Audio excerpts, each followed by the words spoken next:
आप सबको जय मसीह की। आज तारीख है 9/2/2026 और हम लोग शाम का वचन पढ़ेंगे। हम पढ़ेंगे व्यवस्था की पुस्तक में से उसका 6 और 7 अध्याय। फिर यहोवा ने मूसा से कहा, यदि कोई यहोवा का विश्वासघात करके पापी ठहरे, जैसा कि दोहर या लेन देन या लूट के विषय में अपने भाई से छल करे या उस पर अंधेर करे या पड़ी हुई वस्तु को पाकर उसके विषय झूठ बोले तो झूठी शपथ भी खाए, ऐसा कोई भी बात क्यों न हो जो उसके कारण मनुष्य पापी ठहरते हैं, तो जब वह ऐसा काम करके दोषी हो जाए, तब जो भी वस्तु उसने लूटी या अंधेर करके या दोहर या पड़ी पाई हो, चाहे कोई भी वस्तु क्यों न हो जिसके विषय में उसने झूठी शपथ खाई हो, तो वह उसको पूरा पूरा लौटा दे और 5वां भाग भी बढ़ाकर दे। और जिस दिन यह मालूम हो कि वह दोषी है, उसी दिन उस वस्तु को उसे स्वामी को लौटा दे। और वह यहोवा के सम्मुख अपना दोष बलि भी ले आए, अर्थात एक निर्दोष मेंढा दोष बलि के लिए याजक के पास ले आए, और उतने ही दाम का जो जितना याजक ठहराए। इस प्रकार याजक उसके लिए यहोवा के सामने प्रायश्चित करे, और जिस काम के करके वह दोषी हो गया है उसकी क्षमा उसे मिलेगी। फिर यहोवा ने मूसा से कहा, हारून और उसके पुत्रों को आज्ञा देकर यह कह कि होमबलि की व्यवस्था यह है, होमबलि ईंधन के ऊपर रात भर भोर तक वेदी पर पड़ा रहे और वेदी की अग्नि वेदी पर जलती रहे।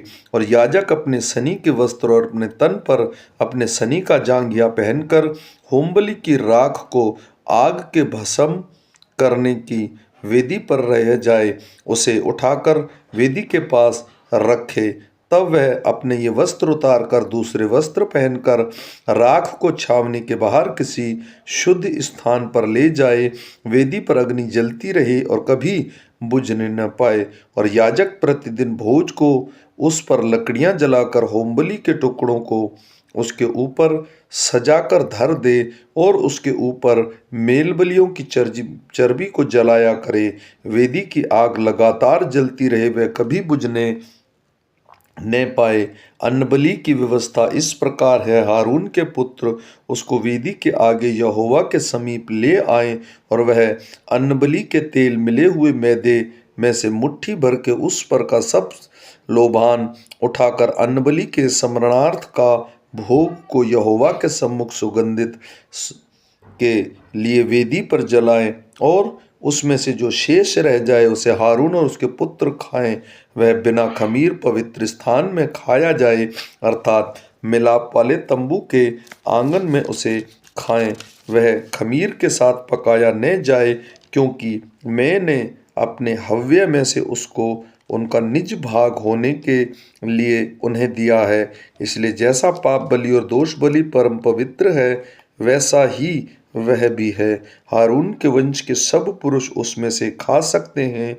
तुम्हारी पीढ़ी पीढ़ी में यहोवा के हवनों में से यह उसका भाग सदैव बना रहेगा। जो कोई उन हवनों को छुए वह पवित्र ठहरेगा। फिर यहोवा ने मूसा से कहा, जिस दिन हारून का अभिषेक हो, उस दिन वह अपने पुत्रों के साथ यहोवा को यह चढ़ावा चढ़ाए, अर्थात 1 एपा दशमांश भाग मैना नृत्य अन्नबलि में चढ़ाए। उसमें से आधी भोर को और आधी संध्या के समय चढ़ाए। वह तवे पर तेल के साथ पकाए जाए। जब वह तेल से तर हो जाए तब उसे ले लेना। इस अन्नबलि के पके हुए टुकड़े यहोवा के सुखदायक सुगंध के लिए चढ़ाना। हारून के पुत्रों में से जो भी उसी याजक पर अभिषिक्त होगा, वह भी उसी प्रकार का चढ़ावा चढ़ाया करे। यह विधि सदा के लिए कि यहोवा के सम्मुख वह संपूर्ण चढ़ाया जलाया जाए। याजकों के संपूर्ण अन्नबलि भी सब जलाए जाएं, वह कभी ना खाया जाए। फिर यहोवा ने मूसा से कहा, हारून और उसके पुत्रों से यह कह कि पाप बलि की व्यवस्था यह है, जिस स्थान में होमबलि वध किया जाता है, उसी में पाप बलि को भी वध के यहोवा के सम्मुख बलि किया जाए वह परम पवित्र है। जो याजक पाप बलि चढ़ावे वह उसे खाए और वह पवित्र स्थान में अर्थात मिलाप वाले तंबू के आंगन में खाया जाए। जो कुछ उसके मांस से छू जाए वह पवित्र ठहरेगा, और यदि उसके लहू के छींटे किसी वस्त्र पर पड़ जाएं तो उसे किसी पवित्र स्थान में धो देना। वह मिट्टी के पात्र जिसमें वह पकाया गया हो उसे तोड़ दिया जाए। यदि वह पीतल के पात्र में उबाला गया हो तो उसे मांजा जाए और जल से धो लिया जाए। याजकों में से सब पुरुष उसे खा सकते हैं, वह परम पवित्र वस्तु है।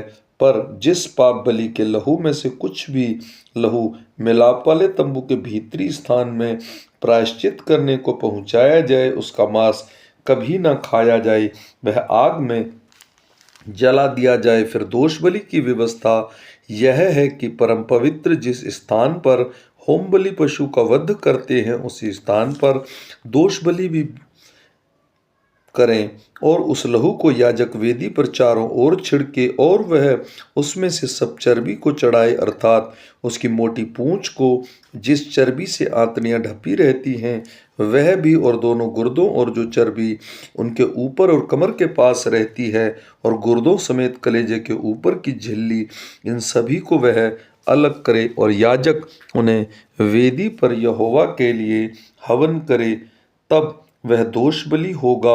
याजक में से सब पुरुष उसमें से खा सकते हैं, वह किसी पवित्र स्थान में खाया जाए, क्योंकि वह परम पवित्र है। जैसे पाप बलि है वैसे ही दोष बलि भी है, उन दोनों में एक ही व्यवस्था है।